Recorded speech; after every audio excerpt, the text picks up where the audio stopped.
We love our children, our parents, our friends, but we don't worship them and we don't fear them. If we're supposed to love God as we love our parents, why is fear a necessary component at all? Hi, my name is Theo. I'm a former Muslim who grew up in the United States. This is video number 3 of the series where I examine why we see God the way we do.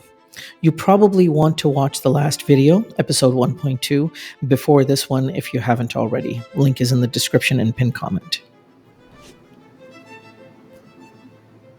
I've always found it interesting that whenever I talk about the validity of religion and religious practice, the conversation always veers off to whether God exists, as though they're the same question. It's almost as though if you accept that God exists, then you must automatically worship him. But the question is why? What is it that makes him worthy of worship? Let's assume, for the sake of this argument, that God exists. Let's say I'm 100% convinced of the proposition. Why should I act any differently than if I didn't believe? Or if I believe the universe just came into existence from some mechanistic cause without the involvement of any creator? Why is worship automatically implied if the universe was created? I grew up as a Muslim in the West, so I had access to plenty of Muslims and also to a lot of Christians. In my experience, whenever I've brought up this question to them, the most common responses have been because he's powerful and because he's the creator. But that was it. That was the entire argument, as though it answered all the questions and no further explanation was required. Okay, let's consider those answers one at a time. God is powerful. Okay, I will grant that if God exists, then he would be immeasurably powerful. But does that really justify his worship? Or do we just worship him because he can punish us if we don't? If that is true, then isn't that just coercion? Like I pointed out in my last video, this is the way that kings and conquerors have been doing things for thousands of years. Might makes right. Basically, if someone has the power to punish you, you have to do whatever they say. But does that mean that they deserve your worship? Would power make them somehow worthy, or would it just give them the means to demand your submission? Submission, literally the meaning of the word Islam. Submit to Allah, God, the most powerful entity imaginable, literally greater than the universe itself, or face his consequences. Might makes right. This idea has been ingrained in our culture for thousands of years. We're conditioned from a young age to respect authority, whether that's the police, government, or our bosses. And they often have the ability to impose consequences on us. But should we worship them just because they're powerful? Or should there be some other justification beyond that? For example, I respect doctors, firefighters, teachers, even government officials, because I think they do good, important work, but only insofar as they uphold good values. If they abuse their power, I would lose respect for them instantly. If a teacher used her authority to hurt a student, I wouldn't respect her at all. So why should we respect a being solely because it has power? The second most common justification here is God is the creator. But how does that connect? In the real world, we encounter many different kinds of creators: artists, builders, movie producers, mothers and fathers. We don't worship any of them. So why make an exception for God? Because they are creators, but he is the creator. He created everything, right? But why should that fundamentally change the way we relate to him? What's so special about his status as the creator that automatically makes him worthy of worship? The argument from sovereignty, surprisingly, stitches these two arguments together. It goes something like this: God is sovereign over us because he created us, allegedly. A sovereign has the right to do whatever it wants to individuals within their realm. They may demand worship, punish someone for not obeying, or condemn them however they please. The key here is that he has the right, meaning this is legitimate and justified, period. But we don't accept this logic with any other types of creators. A painter cannot destroy her painting unless she owns it. A builder cannot demolish his building unless he owns it. And parents cannot destroy their children unless. Wait a second. We as a society have decided that parents cannot own their children or destroy them for any reason, period. Those of us who own pets, yes, we own them, but how do we treat them? It should be with love, kindness, affection, not constant threat and coercion, right? And if we do destroy our pets, we better have a good reason, or most people would think we are monsters. But we say that God doesn't need any reason, any justification at all. He can torture us for eternity just because he isn't happy with us. Why? This idea of sovereignty over people comes from a long time ago when it was normal for people to own other people, like slavery. Kings owned people on their land. If one were a subject of a king, then one existed at the king's pleasure. If one failed to comply or to please the king, then the king would kill that subject and no one would question it. Treating people as property is a very old idea. And when I say old, I mean ancient as well as obsolete. It has been almost universally condemned. Think about it. This is literally the dictator defense that God has the right to do whatever he wants because he is the dictator king. Once again, might makes right. It seems to be woven right into religious doctrine. Now, to be fair, not all Muslims and not all Christians subscribe to hell in the way that I just described, or to eternal torture. There's a lot of variation in theology among the various different sects of Islam and Christianity. Nonetheless, fear and consequences are without a doubt a very important part of the theology, regardless of which branch. If my examples here were too extreme compared to the theology to which you subscribe, then just change the variables a little bit, but my argument stands. My questions and criticisms are still valid. Some believers argue that God's worthiness is based on his perfection, his loving or merciful nature, or the fact that he has a plan for us. And this is where it gets a bit messy. Muslims speak of God's mercy, but they clearly emphasize fearing him. Christians say God is love.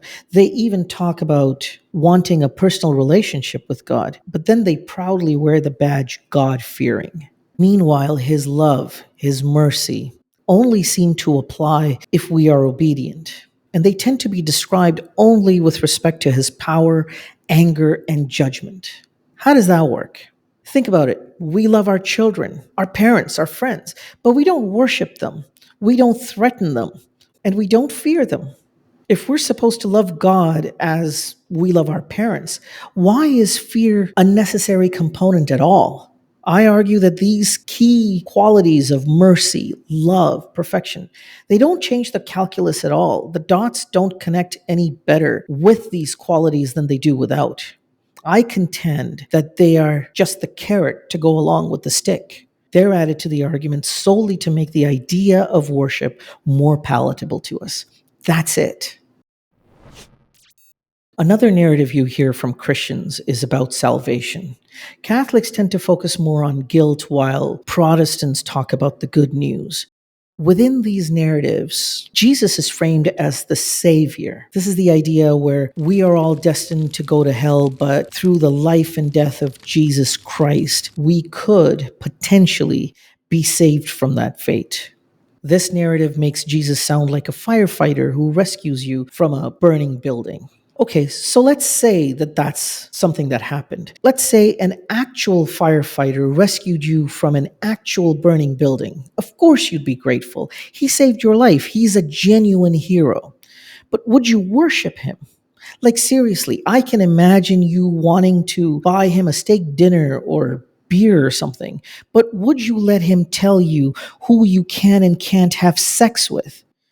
Would you let that firefighter dictate your identity, take 10% of your income, run all other aspects of your life? Of course not. That would be ridiculous. It would be tantamount to becoming his slave. But we seem to be okay with this too when it comes to God. Why? Why are the rules so different? Consider an example I've used in my previous video. If humans went to Mars and seeded life there, if we terraform Mars, put all the materials necessary for life to thrive, and introduced DNA to the red planet, would we expect the resulting life to worship us? Would we feel justified demanding actual religious worship from them? Is there something inherent in the act of seeding life on a planet that changes our status or our worth? I know that there are a lot of humans that probably would love to be worshipped. After all, we impose our will on every other animal on this planet. Why wouldn't we do the same thing to animals on Mars, right? But we can explain that in terms of our needs, our insecurities, our greed, our self indulgence, our narcissism. But these are not virtuous qualities, and they do not make us worthy of that worship. The reason I use this example of Mars is precisely because, for all intents and purposes, it's the perfect analogy. God is a being that is not from this planet. By definition, God is an alien. Why should we worship an alien? Imagine if we could scientifically prove that all life on Earth, including human life, was seeded by a space octopus.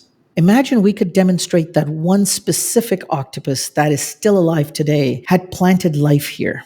This was an intelligent octopus, and it had done this intentionally. It was not an accident. Now imagine that that very individual came back to Earth today and demanded that we worship it. Would we be okay with that? Ask yourself why.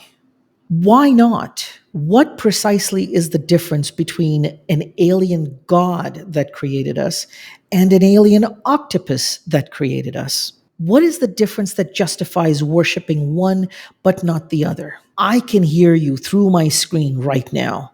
Oh, come on, that's not the same thing at all. Really? Why? Why isn't it? I challenge you to explain it to me in the comments, because to me there is no difference, except one is an ugly, slimy creature that we don't normally think anything nice about, and the other is a concept that we have been indoctrinated from birth to worship and venerate. In this video, I have tried to establish that God demands worship and that punishment is a thing, but I haven't established that God doesn't exist.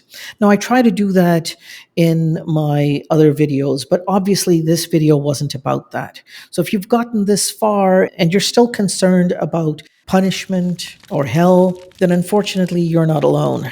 There are many people who believe and will continue to believe out of fear. Complying and capitulating out of fear doesn't make one a better person. It just makes them human. Consider this: if there was a man that took a stand against a tyrant that was bullying you or your community, you wouldn't think that that man was morally inferior to you. You would call him a hero, especially if he was taking a big risk by doing it. As I said, I don't believe God exists, so in my mind, I'm not taking a risk. But if you believe that God does exist and you continue to worship him out of fear, then please take a moment to appreciate the people in your life that take a stand against this bully. A bully you fear, a bully that tries to run every aspect of your life. Believers are not morally superior just for being believers. They are just human. We are all just human. And no matter how much we disagree with each other's positions, we must treat each other with equal compassion, dignity, and respect, lest we turn into bullies ourselves.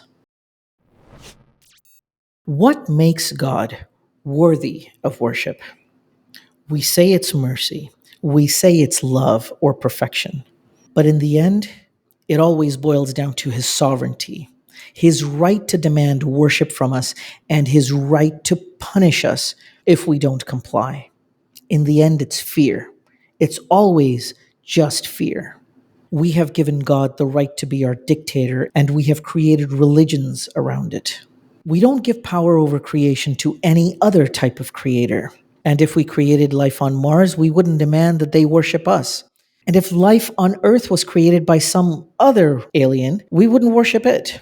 Would we even consider worshiping God if it wasn't for the threat of hell? After all, we don't need any such threat to love or respect our parents, right? Therefore, There is only one answer to the question, is God worthy of worship? And that answer is no.